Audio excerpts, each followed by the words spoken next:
What is up, everybody? Boostown GB here, coming at you, and today we're looking at a 1996 Dodge Intrepid. Why are we looking at this? Well, I want to turbocharge another engine. I think this would be a very interesting engine to turbocharge. Fairly simple. You can remove that AC pump, put that turbo right there. There's no mass airflow sensor, so that's good. It'd just be a little tricky getting the exhaust from this side over to this side. I can't really cross over the back because there's too much junk in there. So I'd have to go over the alternator and wrap it and go under the coolant hose there and then come up into it. Now this is a 3.3 liter V6 that I believe is a 60 degree because those valve covers are just about touching. It's front wheel drive, but the engine is facing like it's rear wheel drive. I really like the way Chrysler did this. I mean, it's stupid as all hell, but it's kind of funny. So, I want to do everything with like no money. So there's like no aftermarket parts or anything like that. Well, unless I like have the part, I guess, but like no aftermarket oil lines or aftermarket turbos, like none of that. Everything's got to be found out here, and that should be fun. I got a few ideas of what I can use, so let's go see if we can get them. So when I say I can use aftermarket parts if I have them, the total of those parts, you know, the cost has to be like under $200 if I'm gonna do anything. So that leaves a very small amount of aftermarket parts. I have to be very good at what I pick. Well, here's a turbo car. Already have my eyes on this. Saab 900. This is a Saab 900S. Owner was like, it's a very rare car. Then why are you selling it to me for $100? Anyway, so this is the turbo I'm looking for. I don't know if it's any good, and I could probably take most of the turbo system. All of those pipes look really nice. There's an intercooler over there too. So, even though this car did cost me $100, it's still junkyard stuff, and I don't know if that thing even works. I never even ran this engine. So, let's, remove it. How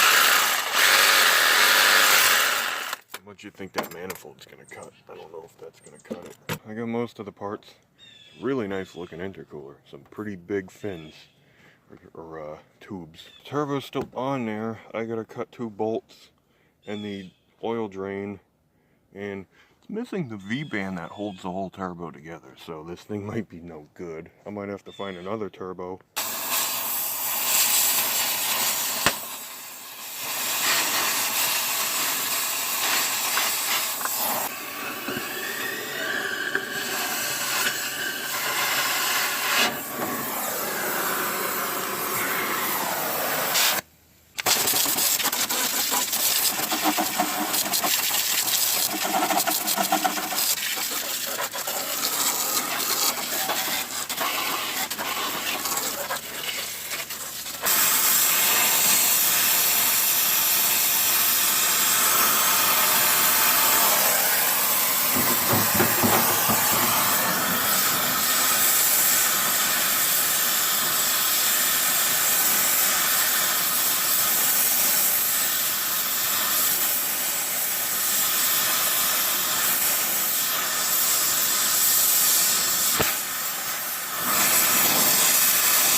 Okay, so that thing should be ready to like take apart all the way.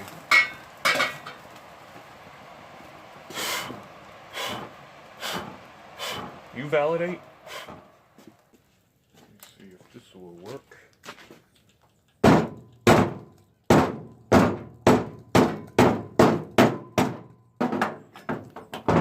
Voila. That's a really big exhaust wheel. Wow. Look at that. That's pretty big. Not bad. It's a TE05 12B. In case anybody's interested in those numbers. I think it has a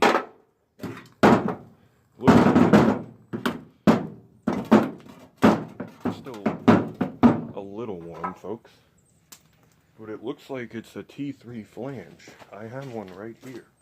I guess we're working on a turbo today. I'm going to clean this thing up and make it nice and purty. I'm also going to open this exhaust up to probably a 3-inch. It is a T3 flange. That makes life so much easier.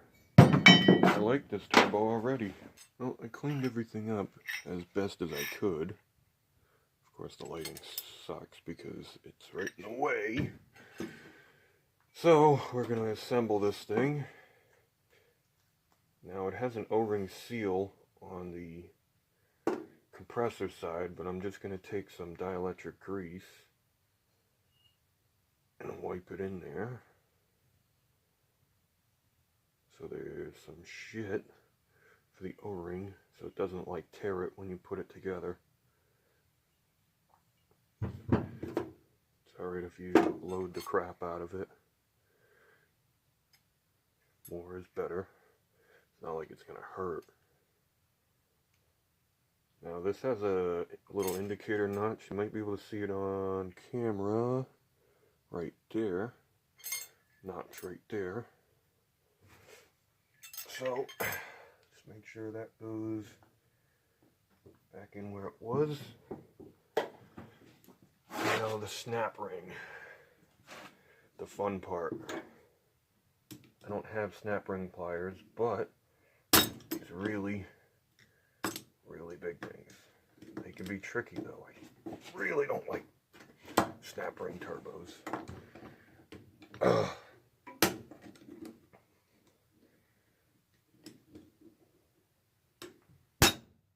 Got one side in.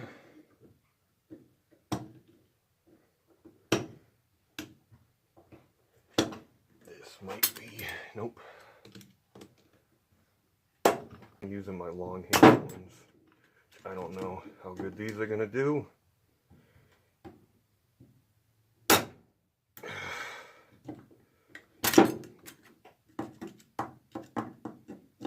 There's a reason why people don't use old turbos like this anymore. Because this is such a fucking pain in the ass, dude.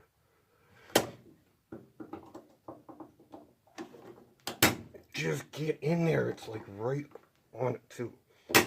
There it goes. Fuck. Oh.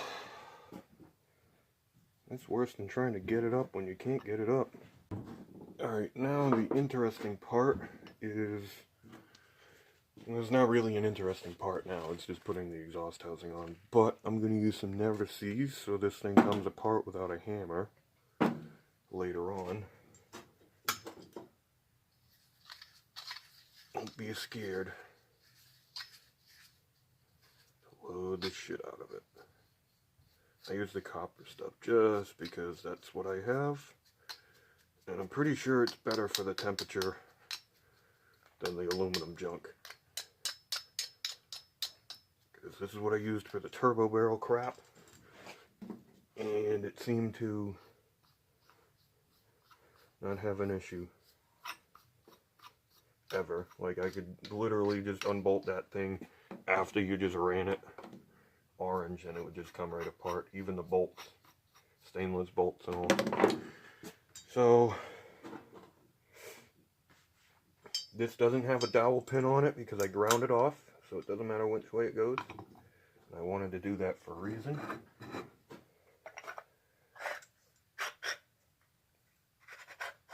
Because I'm going to want the turbo to face a certain position. Probably going to be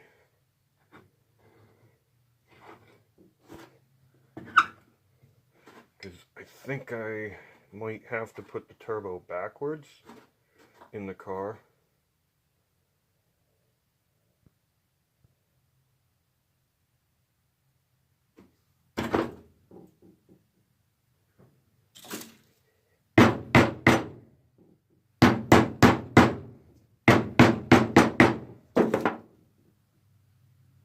It still spins.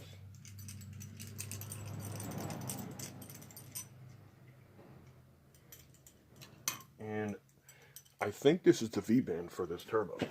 I remember when I got that Saab, I found it in the bottom. Like, not in the bottom, but what do you call it? Like, sitting on the cross member. The bolt was broken. So I think it just broke. From sitting.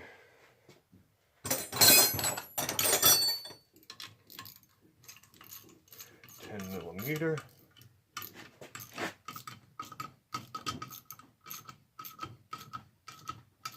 Make sure that bitch is just about to break again like the last one. And there you go.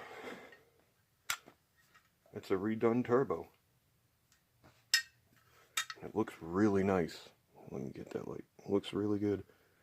And it's very smooth. Let's give it a little whirl.